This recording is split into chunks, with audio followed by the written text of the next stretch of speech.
A tree is broken at a height of 5 meter from the ground and its top touches the ground at a distance of 12 meter from the base of the tree. Find the original height of the tree.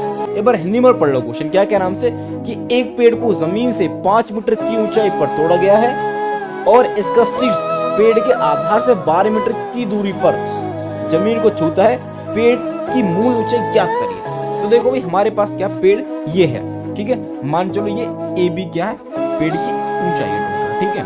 अभी ground से 5 metre यहाँ से यानी मान चलो क्या सी है, यहाँ से टूट गया और ऐसे जमीन को टच करता है, यानी कि ये ए वाला पॉइंट यहाँ पे आ गया, ठीक है। तो मैं इसको कह रहा हूँ यहाँ पे डी, ठीक है, ए को मैं क्या कह रहा हूँ डी कह रहा हूँ। और ये कह रहा है कि यहाँ से यहाँ तक तो ये कितना 5 है, इतनी ऊंचाई से टूटता है। और जो इसका शीर्ष है इस आधार को, इस जमीन के आधार को इस पेड़ के आधार से 12 मीटर की दूरी पर टच करता है, ठीक है, समझे भाई। तो हमको बताना है इस पेड़ की ऊंचाई क्या है, यानी हमको ये बताना कि AC प्लस में BC कितना है, AC प्लस में, तो BC तुम्हारे पास है और AC क्या CD के बराबर ही है। तो CD कैसे निकालें, देखो ये हमारे पास राइट एंगल ट्रायंगल होगा और आप सभी जानते हैं, देखो ये हमारे पास यदि बेस है और ये परपेंडिकुलर, तो हम हाइपोटेन्यूज निकाल सकते हैं PGT से।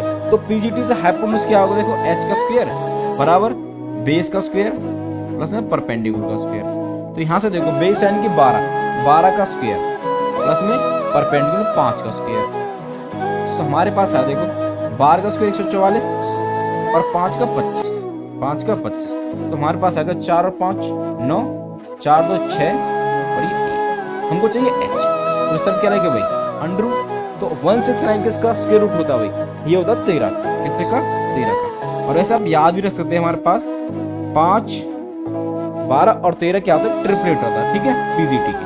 तो देखो ये 13, अब यही लेंथ तो ये है, यानी AC बराबर तो क्या CD, तो ये भी हमारे पास क्या हुआ 13, ठीक है। और हमारे पास पेड़ की ऊंचाई क्या भाई AC प्लस में BC, AC प्लस में BC। तो आप देख पा रहे हैं 5 प्लस में 13, 5 प्लस में 13 यानी 18। उस पेड़ की जो ऊंचाई है ओरिजिनल वो क्या भाई 18 मीटर। ऑप्शन सी एकदम बिल्कुल सही है। Thank you all of you.